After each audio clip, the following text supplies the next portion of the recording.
Bonjour tout le monde. Parfait. Alors, tout le monde est en salle.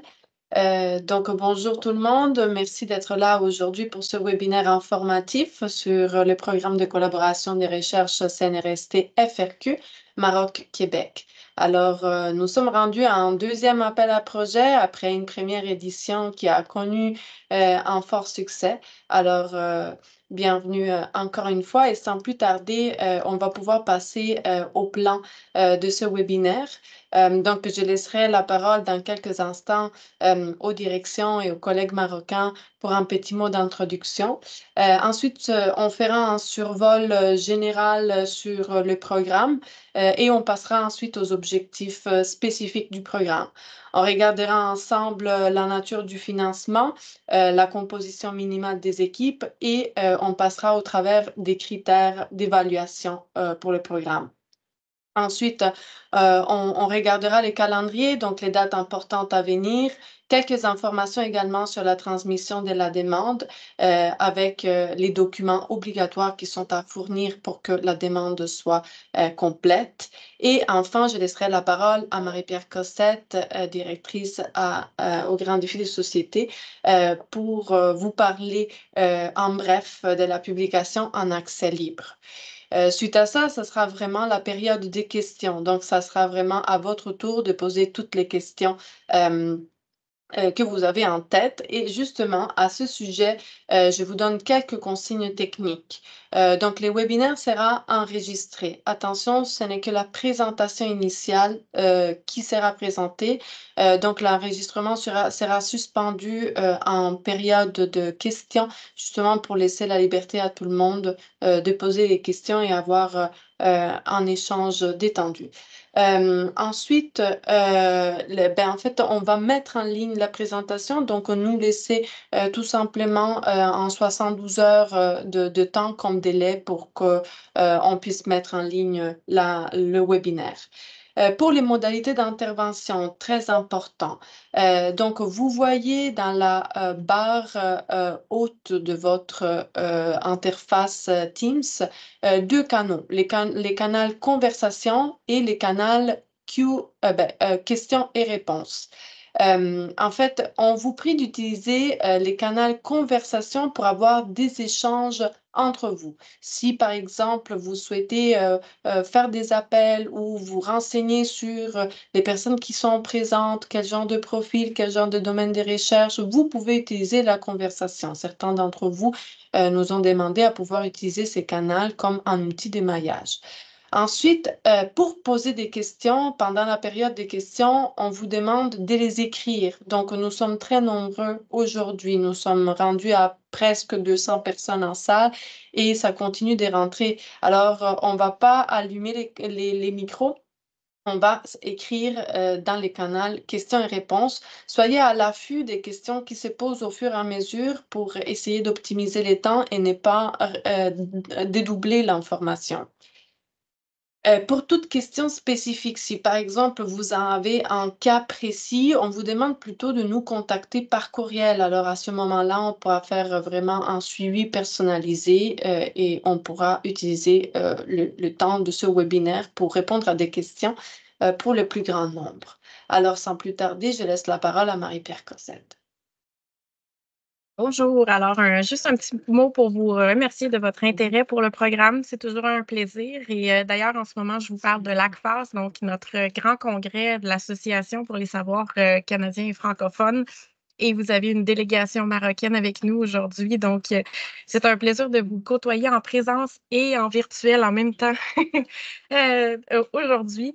Pour ma part, donc, essayer de renforcer les collaborations Maroc-Québec, c'est un plaisir. On sait que ça fonctionne bien.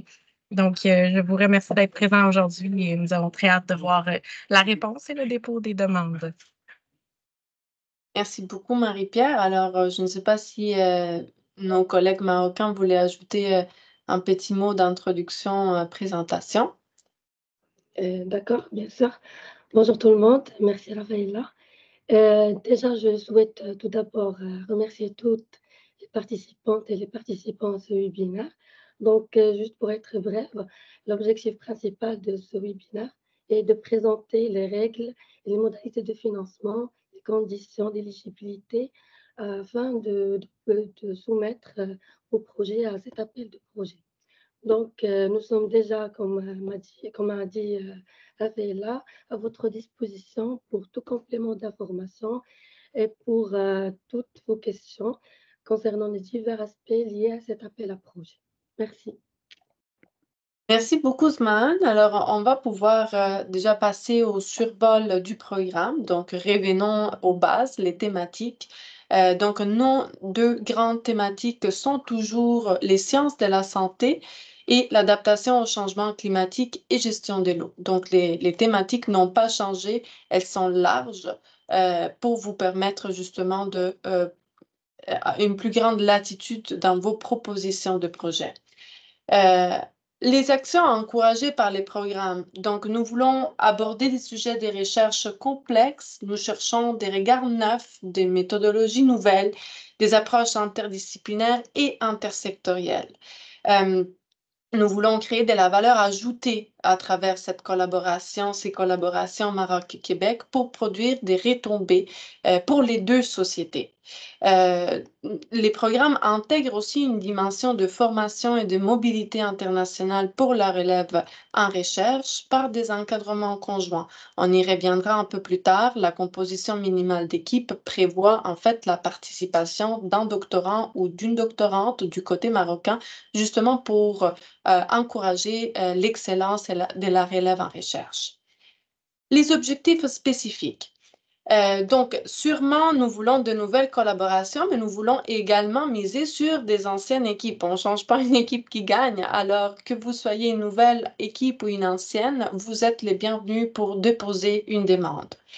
Nous encourageons également l'excellence scientifique à travers ce programme et nous voulons vitaliser la recherche transformative pour faire face à des enjeux en lien avec les deux thématiques retenues.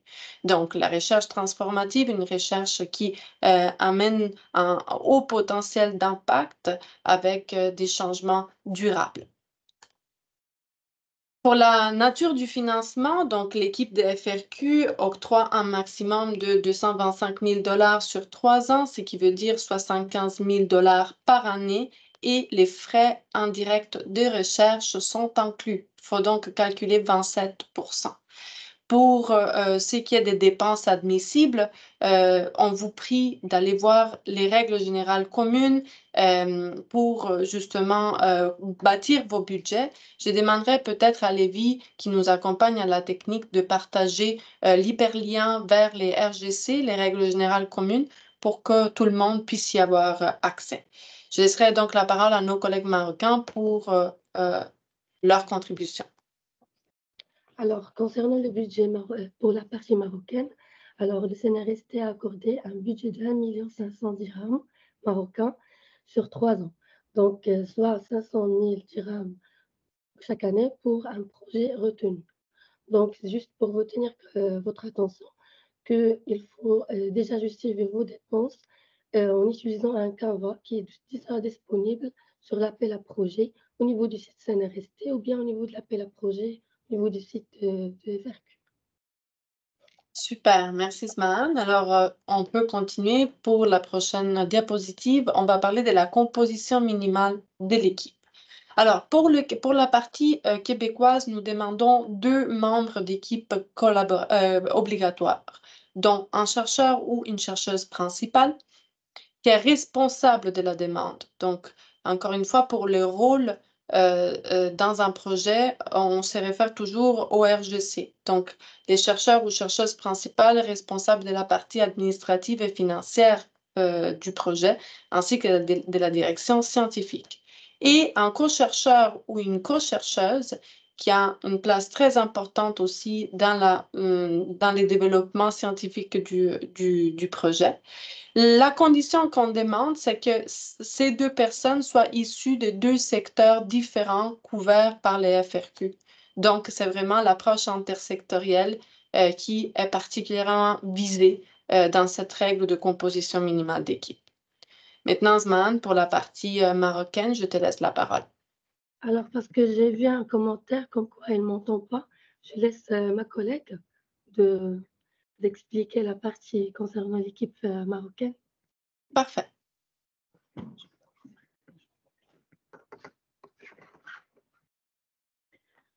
Bonjour tout le monde.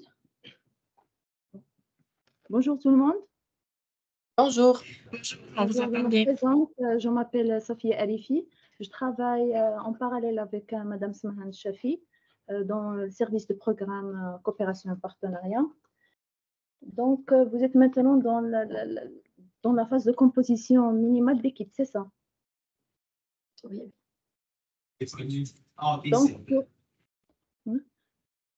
Donc, pour l'équipe marocaine du CNRST, il exige que le coordinateur du projet devra remplir ces conditions que je viens de citer.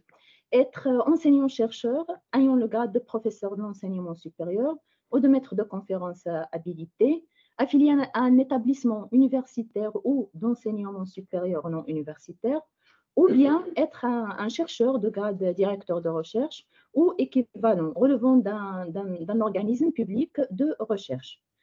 Mais il faut aussi noter bien qu'il est obligatoire d'envoyer une attestation de travail qui justifie le grade de ce chercheur senior. Parfait. Est-ce que, donc, je peux reprendre la parole juste pour préciser que vous avez aussi l'opportunité d'ajouter tout autre membre à l'équipe. Donc, ça, c'est vraiment une composition minimale. Donc, vous pouvez ajouter d'autres membres à l'équipe en nombre illimité et qui sont facultatifs. Ça peut être d'autres co-chercheurs et co-chercheuses supplémentaires. Ça peut être aussi des experts, des personnes issues de différents milieux de pratique, des citoyens, citoyennes et aussi des artistes aussi pertinents pour votre démarche. Maintenant, oui, vous continuez. Oui, mais si vous voulez prendre la parole, vous allez-y. J'ajoute à ce que vous avez dit, bien sûr, pour être éligible en tant que collaborateur, le candidat aussi devra remplir les conditions suivantes. Être un doctorant inscrit en première ou deuxième année de thèse sous la direction de l'un des membres de l'équipe et avoir un engagement de co-encadrant. Et c'est obligatoire du côté marocain de fournir une lettre d'engagement, qu'il s'agit d'une lettre co-signée par les deux coordinateurs marocains et québécois, dans laquelle ils s'engagent à superviser la doctorante ou le doctorant tout au long du projet, bien sûr. Parfait. Alors, merci beaucoup. Donc, on peut passer maintenant aux critères d'évaluation. Attention, à ce niveau, il y a eu un petit changement par rapport à la première édition du programme. Les critères d'évaluation ont été regroupés en 4 critères plutôt que 5. Nous avons les caractères innovants du projet. On en parlait tout à l'heure dans les visées du programme. Donc, on va vraiment évaluer les potentiels d'innovation par rapport à l'état de l'art de la recherche dans les domaines que vous ciblez. C'est en fait ces fameux regards neufs, ces méthodologies nouvelles, des approches intersectorielles et interdisciplinaires dont on parlait tout à l'heure qui sont évaluées à ce niveau. Et on va aussi voir la contribution du projet à l'avancement des connaissances plus généralement. Donc, ce critère vaut pour 20 points. Ensuite, deuxième critère, c'est vraiment la pertinence et la qualité scientifique du projet. Ce critère vaut pour 30 points. Donc, on va évaluer la clarté des objectifs et la pertinence au regard de la thématique choisie, la faisabilité et l'adéquation du projet face à la complexité et à la globalité des thématiques choisies, la qualité de l'approche et de la question des recherches, la pertinence, la clarté et la faisabilité de la méthodologie. Ensuite, troisième critère, c'est les compétences des équipes et la synergie. C'est ça, en fait, les critères qui se réfèrent à votre capacité à collaborer et à coopérer. Donc, on va voir, entre autres choses, la qualité des expériences et des réalisations des deux équipes aux égards de la thématique choisie, la diversité des expertises convoquées, les potentiels synergiques des membres et la complémentarité des expertises. La qualité de l'encadrement offert aux doctorants et aux doctorantes rentre également dans ce critère-là. Et la valeur ajoutée de la collaboration Maroc-Québec est aussi évaluée dans ce critère. Enfin, dernier critère, quatrième et dernier critère, ce sont les retombées pour le Québec et le Maroc. 30 points, c'est la valeur de ce critère. Donc, on va regarder les retombées anticipées pour les deux sociétés. Il peut s'agir d'impacts scientifiques, technologiques, économiques, sociaux, donc vraiment les impacts entendus au sens large. Dans ce critère, on va également évaluer la stratégie de transfert et de valorisation des résultats de la recherche. Pour les calendriers, donc les prochaines dates importantes, la date de fermeture du concours, elle est 30 septembre 2024. Attention, il y a une heure limite qui est 16 heures, heure du Québec. Donc, c'est la date limite pour déposer les formulaires dans notre plateforme FRQNet. Ensuite, la deuxième date limite, elle est 7 octobre 2024 et c'est la date limite d'envoi au CNRST des dossiers de candidature. On va y revenir tout de suite après. Ensuite, l'annonce des résultats est novembre 2024. Donc, vous recevrez vos réponses à l'automne. Maintenant, donc, la transmission de la demande un peu plus en détail. Donc, comme d'habitude, c'est la procédure vraiment régulière du côté des FRQ. On va demander aux chercheurs ou chercheuses principales de soumettre les formulaires à travers FRQNet. Ensuite, l'établissement gestionnaire approuve la demande et les transmet effectivement au FRQ. Et les chercheurs principaux ou chercheuses principales du Québec s'engagent à envoyer une copie de la demande telle qu'elle est transmise au FRQ aux chercheurs ou chercheuses principales du Maroc pour qu'ils soient en mesure de la transmettre au CNRST en copie numérique, donc en PDF et papier. Donc, je laisserai peut-être la parole ici à nos collègues au Maroc pour donner quelques détails de plus sur la transmission. Oui, quant à la transmission de la demande, une fois qu'il a été déposé via la plateforme du FRQ, pour la soumission des projets au CNRST, les chercheuses et chercheurs marocains devront acheminer les versions électroniques et papier de la demande conjointe au service coopération et partenariat du CNRST avant la date limite, bien sûr, déjà mentionnée. Pour la version papier, il devra également inclure la page de signature qui est disponible sur le site du CNRST. Donc, deux versions, une version électronique et autre papier. Parfait. Donc, une précision de plus de notre côté, le concours est hébergé, comme on disait, dans la plateforme FRQNet, précisément nature et technologie. Et il y a aussi la question du consentement. Donc, tous les membres de l'équipe du Québec, ainsi que les chercheurs principaux ou chercheuses principales du Maroc seulement, doivent avoir un compte FRQNet et doivent donner leur consentement dans les portfolios FRQNet, Nature et Technologie pour que la demande soit transmise. Donc, très important, assurez-vous d'avoir un compte FRQNet pour pouvoir donner votre consentement à la transmission de la demande. Maintenant, les documents obligatoires à fournir. Donc, nous demandons un texte de 10 pages maximum dans lequel on vous demande de décrire les projets, d'écrire la démarche et préciser aussi les rôles de chaque membre, justement pour comprendre mieux la synergie de l'équipe, le rôle à chacun. Aussi, on vous demande de démontrer la valeur ajoutée de cette collaboration du projet. Pour tous les membres de l'équipe, sauf pour les collaborateurs, on demande un CV abrégé de 2 pages. Alors, je ne sais pas si on peut peut-être, Lévi, envoyer dans la conversation un hyperlien vers la boîte à outils. Vous trouverez des modèles des CV, des gabarits qui vous permettront vraiment de répondre aux exigences administratives du programme. Ensuite, on vous demande également de produire 2 budgets distincts, un budget pour la partie québécoise, un budget pour la partie marocaine, accompagné d'un maximum de 2 pages de justification des dépenses.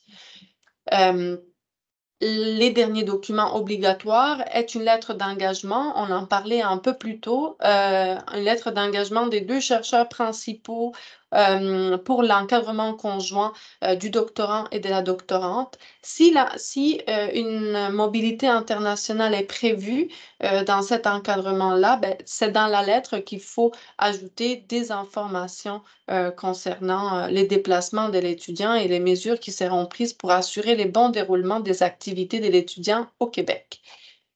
Je laisserai peut-être la parole maintenant à Marie-Pierre Cossette pour la publication en libre accès. Et bonjour, alors on voulait prendre le temps de vous parler de publication en libre accès. On a eu des échanges avec le CNRST. On a une exigence au Fonds de recherche du Québec de publier en libre accès. Et donc, on a ici écrit que si jamais vous voyez qu'il y a des obstacles pour rencontrer cette exigence, on aimerait que vous vous engagiez à nous contacter parce qu'on a beaucoup de ressources de notre côté. En fait, on a toute une page des FRQ. On a une foire aux questions aussi par rapport au libre accès et on a une conseillère en éthique qui est dédiée à ce dossier-là. Alors, en fait, ce que ça veut dire, c'est qu'il y a beaucoup d'options, puis des fois, c'est difficile de s'y retrouver. Donc, vous n'êtes vraiment pas seul là-dedans. J'ai une deuxième diapo que j'aimerais vous montrer en ce moment, juste pour que vous ayez une idée des options qui sont à considérer. Donc, en termes de libre accès, en fait, il y a des revues, bien évidemment, qui offrent le libre accès, mais il y a aussi une possibilité d'avoir la permission de faire un dépôt institutionnel une fois que l'article a été publié. Donc, c'est vraiment là où ça ouvre à la plupart des journaux dans lesquels vous aurez envie de publier. Et ça inclut toutes les revues prestigieuses. D'ailleurs, Nature and Science se sont engagés à donner une option en accès libre très bientôt. Donc, il y a une option pour pouvoir aller vers ces publications-là aussi. Donc, n'hésitez pas à nous contacter si vous n'êtes pas certain. Et ensuite, pour une licence ouverte, on vous a mis les deux options là aussi, mais n'hésitez pas à aller consulter, voir ce que ça implique, mais ça implique en fait très peu, c'est très facile à mettre en œuvre. Donc, l'idée ici, c'est que ça permet aussi à votre recherche d'avoir une plus grande visibilité. Et puis ça, c'est toujours positif pour la société que vos recherches puissent se retrouver librement et être lues par tous. Donc, si je résume, n'hésitez vraiment pas, si vous n'êtes pas certain, si vous avez l'impression qu'il y a un obstacle spécifique dans votre domaine, ça se peut. Il y a quelques déserts de publication en accès libre et ça, juste pour nous de le savoir, ensuite, on peut faire des démarches. Donc, voilà, c'est ce que j'aurais à dire et n'hésitez pas là, à nous contacter et à contacter Emmanuel Lévesque chez nous au Fonds de recherche du Québec. À toi, Raphaël. Parfait. Alors, Audrey, Lévi, on peut arrêter les partages, excusez, l'enregistrement. En fait, on est arrivé à la période des questions. Donc, on va pouvoir ouvrir les caméras. On reste en micro fermé.